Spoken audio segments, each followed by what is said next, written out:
There are nights in the NBA when a team suddenly reveals what it truly is, and for the Lakers, that moment arrived in a game that felt like a blueprint for everything their future could become. At 13-4, with a trio that blends generational brilliance, rising star confidence, and veteran recalibration, this team is doing something they were never supposed to be able to do. They are playing a brand of basketball where three creators not only coexist but elevate each other. And their showdown with the Clippers became the clearest window yet into their evolving identity. Watching them dismantle Los Angeles' other powerhouse wasn't about a lucky shooting night or a fluke performance. It was about seeing what happens when Luka, LeBron, and Austin Reeves all find rhythm at the same time. The result was a display of overwhelming offensive pressure wrapped in a growing sense of inevitability, the kind of performance that forces everyone to reconsider their expectations. From the opening possession, Luka Doncic asserted himself with a kind of control that instantly shifts the tenor of a matchup. He moved through the first few minutes like he was narrating the game himself, opening the floor with a cross-court pass, setting screens with purpose, flowing into quick catch-and-shoot threes, and then transitioning into that cold, ruthless step-back rhythm that no defense has an answer for. When he hit a pull-up from deep behind the hashmark, the Clippers weren't just reacting late. They were already defeated by the idea that they were dealing with a version of Luka who wasn't going to wait for anyone to warm up. When he blocked Harden at the rim moments later and turned that into a full-court sprint and finish, it felt like the arrival of a Luka who had quietly sharpened every physical tool over the offseason. This wasn't the slower, methodical maestro from last year. This was a conditioned, faster, stronger version who could apply offensive pressure and still recover on defense with a burst you simply didn't see before. As the half unfolded, Luka kept bending the Clippers' defense until it creaked under the weight of constant problem-solving. There were plays where he became completely unguardable, snaking through the lane, absorbing contact, finishing over elite defenders, and then flowing back into his timeless step-back game that punishes every inch of space a defender gives him. By the time he turned and barked toward the Clippers' bench after drilling another deep jumper, the tone had already been set. The Lakers' new engine was running hot, and the rest of the team fed off the flame. The second half brought more proof that Luka's presence unlocks a different version of this roster. Even when his scoring cooled and he leaned deeper into playmaking, the damage was already done. He forced double teams that left Marcus Smart wide open on cuts and corner threes. He baited defenders into helping one step too far, and suddenly Austin Reeves was stepping into rhythm shots like they were layups. He manipulated Zubac in pick-and-roll actions, setting up perfectly timed lobs to Jackson Hayes that served as reminders of how unsolvable Luka becomes once he reads your coverage. For most star guards, a scoring drop-off means a slowdown. For Luka, it becomes the moment he weaponizes the rest of his team. But perhaps the most frightening part of this Lakers resurgence isn't Luka alone. It's the way Reeves and LeBron have molded themselves into ideal complements.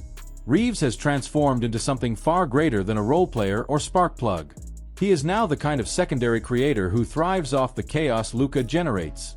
With the defense scrambling to contain multiple threats, Reeves constantly finds himself with mismatches, open lanes, and pockets of space that he has learned to exploit with an almost unshakable calm. Dropping over 30 points while grabbing rebounds, adding steals, and shooting nearly 70% isn't the stat line of someone surviving next to stars.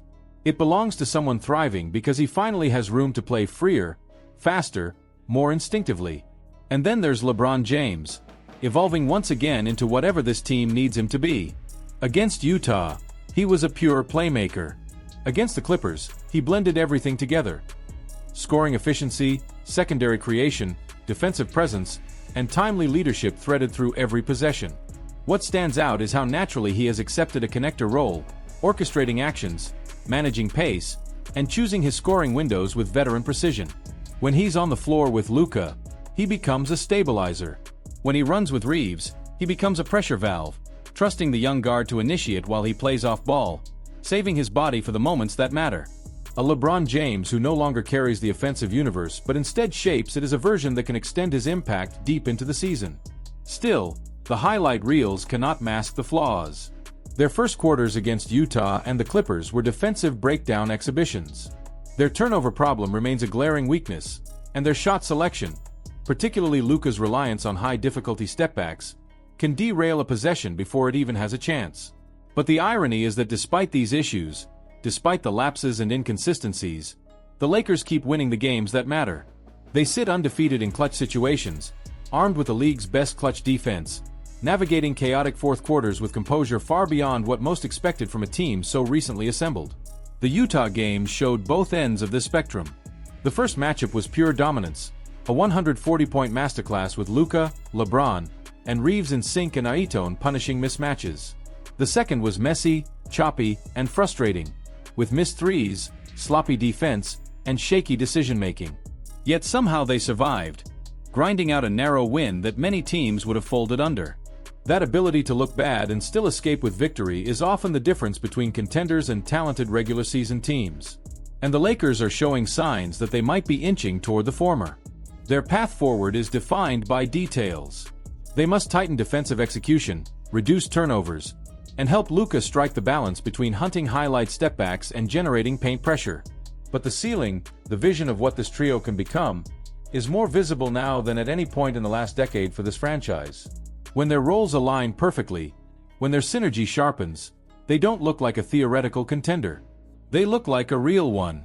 The Western Conference is unforgiving, and Denver still stands at the top of the mountain. But the Lakers are building something that deserves to be taken seriously. Time, health, chemistry, and discipline will determine whether they reach that final form. But what we're watching right now is not an illusion.